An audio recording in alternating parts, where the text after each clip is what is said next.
ನಮ್ಮ ಪಾರ್ಲಿಮೆಂಟ್ ಒಳಗಡೆ ಹೋಗುವಾಗ ಆ ಸಂವಿಧಾನಗ ಹೀಗೆ ತಲೆಬಾಗಿ ಹಣಿಗೆ ಹಚ್ಕೊಂಡು ಒಳಗಡೆ ಹೋದ್ರು. ಅದೇ ಸಂವಿಧಾನ ಕೊಲೆ ಇವತ್ತು ಮೋದಿ ಅವರು ಮಾಡ್ತಾ ಇದ್ದಾರೆ. ನೀವು ಅರ್ಥ ಮಾಡ್ಕೊಳ್ಬೇಕು. ನಿಮ್ಮಲ್ಲಿ ಇರ್ತಕ್ಕಂಥ ನಿಮಗೆ ಕೊಟ್ಟಂತ ಒಂದು ಅಡಲ್ಟ್ ಫ್ರಾಂಚೈಸ್ ಅಂದ್ರೆ ಎಲ್ಲರಿಗೆ ಒಂದೇ ಹಕ್ಕು, ಓಟಿನ ಹಕ್ಕು. ಗಂಡಿರ್ಲಿ ಹೆಣ್ಣಿರ್ಲಿ, ಶ್ರೀಮಂತರಿರ್ಲಿ ಬಡವರಿರ್ಲಿ, ಯಾವ ಜನಾಂಗದವರೇ ಇರಲಿ, ಯಾವ ಜಾತಿಯವರೇ ಇರಲಿ, ಅವರೆಲ್ಲರಿಗೂ ಕೂಡ ಒಂದೇ ಓಟಿನ ಅಧಿಕಾರ ಕೊಟ್ಟಂತವ್ರು ಯಾರು? ಬಾಬಾ ಸಾಹೇಬ್ ಅಂಬೇಡ್ಕರ್ ಅವರು, ಜವಾಹರ್ಲಾಲ್ ನೆಹರೂಜಿ. ಇದು ಅರ್ಥ ಮಾಡ್ಕೊಳ್ಳಿ. ಈ ನಿಮ್ಮ ಓಟಿನ ಅಧಿಕಾರ ಹೋದ್ರೆ ನಿಮ್ದು ಮುಗೀತು ಕತೆ. ಇನ್ನೂ ಕೂಡ RSS ಬಿಜೆಪಿದವರು ಅದೇ ಮಾತಾಡ್ತಾರೆ. ದಿನ ಎದ್ದು ಇದಕ್ಕೆ ಸಂವಿಧಾನಕ್ಕೆ ತೆಗಿಬೇಕು ಅವರ ಪ್ರಯತ್ನ ನಡೆದಿದೆ. ಬಂಧುಗಳೇ, ಯಾವಾಗ ಕಾಂಗ್ರೆಸ್ ಪಾರ್ಟಿ ಅಧಿಕಾರಕ್ಕೆ ಬಂದಿದೆ ಅವಾಗೆಲ್ಲ ಕಾಂಗ್ರೆಸ್ ದೊಡ್ಡ ಕೆಲಸಗಳು ಮಾಡಿದೆ, ಅನೇಕ ಒಳ್ಳೆ ಕೆಲಸ ಮಾಡಿದೆ. ಜನರಿಗೆ ಶಕ್ತಿ ತುಂಬತಕ್ಕಂಥದ್ದು, ಆರ್ಥಿಕ ಬಲ ಕೊಡ್ತಕ್ಕಂಥದ್ದು, ಸಾಮಾಜಿಕ ನ್ಯಾಯ ಕೊಡ್ತಕ್ಕಂಥದ್ದು ಈ ಕೆಲಸ ಮಾಡಿದ್ದು ಕಾಂಗ್ರೆಸ್ ಪಾರ್ಟಿ ಹೊರತಾಗಿ ಬೇರೆ ಯಾವ ಪಾರ್ಟಿನೂ ಇಲ್ಲ. ಈ ಮಾತನ್ನ ನಾನು ಸ್ಪಷ್ಟವಾಗಿ ಯಾಕಂದ್ರೆ ಕನ್ಯಾಕುಮಾರಿಯಿಂದ ಕಾಶ್ಮೀರವರೆಗೆ,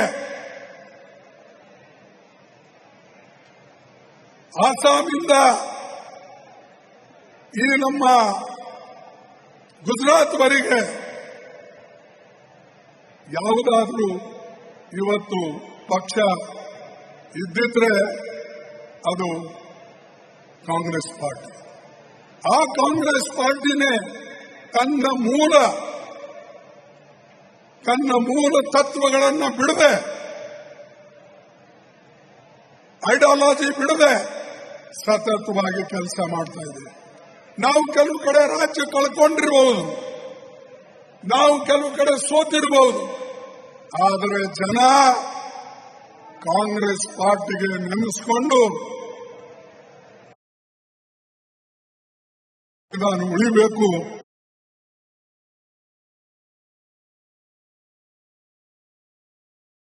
ಬರಬೇಕು ಅಂತ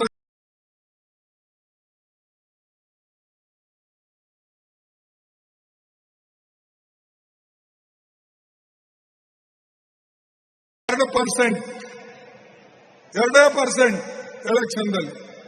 ಆದರೂ ಕೂಡ ಅವರು ಕೆಲವು ಹೀಯಾಳಿಸ್ತಾರೆ. ಹಮ್ ಕಾಂಗ್ರೆಸ್ ಖತಮ್ ಕರೆಂಗೆ, ಕಾಂಗ್ರೆಸ್ ಮುಕ್ತ ಭಾರತ್. ಎಲ್ಲಪ್ಪ ಮುಕ್ತ ಭಾರತ್? ಇನ್ನೊಂದು ನಮಗೆ ಬಂದಿದ್ರೆ, ಒಂದು 25 ಸೀಟ್ ಬಂದಿದ್ರೆ ಶಿವಕುಮಾರ್, ಸಿದ್ದರಾಮಯ್ಯನವರು ಇವರೆಲ್ಲ ಸೇರಿ ನಮಗೆ 10 ಸೀಟ್ ಕೊಟ್ಟಿದ್ರೆ ಇನ್ನೂ, ಮತ್ತು ನಮ್ಮ ಮಧ್ಯಪ್ರದೇಶ ಮತ್ತು ಇನ್ನೊಂದು 2-3 ರಾಜ್ಯಗಳಲ್ಲಿ 2-3 ಸೀಟ್ ಬಂದ್ರು ನಮ್ಮ ಮೋದಿ ಅವರು ಏನ್ ಹೇಳ್ತಿದ್ರಲ್ಲ, 400 ಪಾರ್ ಹೋಗಿ 220ಕ್ಕೆ ಬಂದ. ಅಹಂಕಾರ ಅನ್ನೋದು ಮನುಷ್ಯನಿಗೆ ಅಥವಾ ದುರಂಕಾರ ಇದ್ರೆ ಒಂದು ಸಲ ಅವನು ಕೆಳಗೆ ಬೀಳ್ತಾನೆ. ಮ್ಯಾಲ ಏರ್ದವನು ಕೆಳಗೆ ಬರಲೇಬೇಕು. ಚಾಮುಂಡಿ ಬೆಟ್ಟ ಹತ್ತದವನು ಕೆಳಗೆ ಮತ್ತೆ ಇಲ್ಲಿ ಬರಲೇಬೇಕಲ್ಲ. ಅಲ್ಲೇ ಕುಂತಿರ್ತಾನೆ 24 ತಾಸು ಇಲ್ಲ. ಹಾಗೆ ಇವತ್ತು ನಮ್ಮ ಪಕ್ಷ ದೇಶದ ಮೂಲೆಯಲ್ಲಿ ಕೂಡ ಇದೆ. ಇದಕ್ಕೆ ನಾವೆಲ್ಲರೂ ಕೂಡ ಒಳ್ಳೆ ಕೆಲಸ ಮಾಡಿ ನಮ್ಮ ಪಾರ್ಲಿಮೆಂಟ್ ಒಳಗಡೆ ಹೋಗುವಾಗ ಆ ಸಂವಿಧಾನಗ ಹೀಗೆ ತಲೆಬಾಗಿ ಹಣಿಗೆ ಹಚ್ಕೊಂಡು ಒಳಗಡೆ ಹೋದ್ವಿ. ಅದೇ ಸಂವಿಧಾನ ಕೊಲೆ ಇವತ್ತು ಮೋದಿ ಅವರು ಮಾಡ್ತಾ ಇದ್ದಾರೆ. ನೀವು ಅರ್ಥ ಮಾಡ್ಕೊಳ್ಬೇಕು. ನಿಮ್ಮಲ್ಲಿ ಇರ್ತಕ್ಕಂಥ ನಿಮಗೆ ಕೊಟ್ಟಂತ ಒಂದು ಅಡಲ್ಟ್ ಫ್ರಾಂಚೈಸ್ ಅಂದ್ರೆ ಎಲ್ಲರಿಗೆ ಒಂದೇ ಹಕ್ಕು, ಓಟಿನ ಹಕ್ಕು. ಗಂಡಿರ್ಲಿ ಹೆಣ್ಣಿರ್ಲಿ, ಶ್ರೀಮಂತರಿರ್ಲಿ ಬಡವರಿರ್ಲಿ, ಯಾವ ಜನಾಂಗದವರೇ ಇರಲಿ, ಯಾವ ಜಾತಿಯವರೇ ಇರಲಿ, ಅವರೆಲ್ಲರಿಗೂ ಕೂಡ ಒಂದೇ ಓಟಿನ ಅಧಿಕಾರ ಕೊಟ್ಟಂತವ್ರು ಯಾರು? ಬಾಬಾ ಸಾಹೇಬ್ ಅಂಬೇಡ್ಕರ್ ಅವರು, ಜವಾಹರ್ಲಾಲ್ ನೆಹರೂಜಿ. ಇದು ಅರ್ಥ ಮಾಡ್ಕೊಳ್ಳಿ. ಈಗ ನಿಮ್ಮ ಓಟಿನ ಅಧಿಕಾರ ಹೋದ್ರೆ ನಿಮ್ದು ಮುಗೀತು ಕತೆ. ಇನ್ನೂ ಕೂಡ RSS ಬಿಜೆಪಿದವ್ರು ಅದೇ ಮಾತಾಡ್ತಾರೆ. ದಿನ ಎದ್ದು ಇದಕ್ಕೆ ಸಂವಿಧಾನಕ್ಕೆ ತೆಗಿಬೇಕು ಅವರ ಪ್ರಯತ್ನ ನಡೆದಿದೆ. ಬಂಧುಗಳೇ, ಯಾವಾಗ ಕಾಂಗ್ರೆಸ್ ಪಾರ್ಟಿ ಅಧಿಕಾರಕ್ಕೆ ಬಂದಿದೆ ಅವಾಗೆಲ್ಲ ಕಾಂಗ್ರೆಸ್ ದೊಡ್ಡ ಕೆಲಸಗಳು ಮಾಡಿದೆ, ಅನೇಕ ಒಳ್ಳೆ ಕೆಲಸ ಮಾಡಿದೆ. ಜನರಿಗೆ ಶಕ್ತಿ ತುಂಬತಕ್ಕಂಥದ್ದು, ಆರ್ಥಿಕ ಬಲ ಕೊಡ್ತಕ್ಕಂಥದ್ದು, ಸಾಮಾಜಿಕ ನ್ಯಾಯ ಕೊಡ್ತಕ್ಕಂಥದ್ದು ಈ ಕೆಲಸ ಮಾಡಿದ್ದು ಕಾಂಗ್ರೆಸ್ ಪಾರ್ಟಿ ಹೊರತಾಗಿ ಬೇರೆ ಯಾವ ಪಾರ್ಟಿನೂ ಇಲ್ಲ. ಈ ಮಾತನ್ನ ನಾನು ಸ್ಪಷ್ಟವಾಗಿ ಹೇಳ್ತೇನೆ. ಯಾಕಂದ್ರೆ ಕನ್ಯಾಕುಮಾರಿಯಿಂದ ಕಾಶ್ಮೀರವರೆಗೆ, ಆಸಾಮಿಂದ ಈ ನಮ್ಮ ಗುಜರಾತ್ವರೆಗೆ ಯಾವುದಾದ್ರೂ ಇವತ್ತು ಪಕ್ಷ ಇದ್ದಿದ್ರೆ ಅದು ಕಾಂಗ್ರೆಸ್ ಪಾರ್ಟಿ. ಆ ಕಾಂಗ್ರೆಸ್ ಪಾರ್ಟಿನೇ ತನ್ನ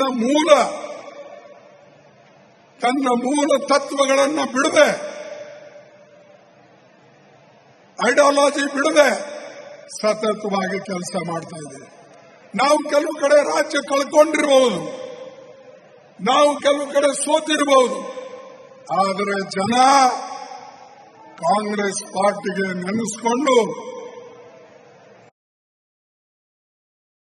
ನಾನು ಉಳಿಬೇಕು,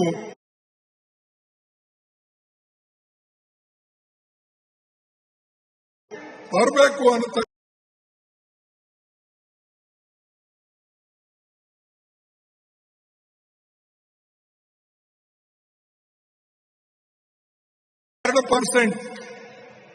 ಎರಡೇ ಪರ್ಸೆಂಟ್ ಎಲೆಕ್ಷನ್ದಲ್ಲಿ.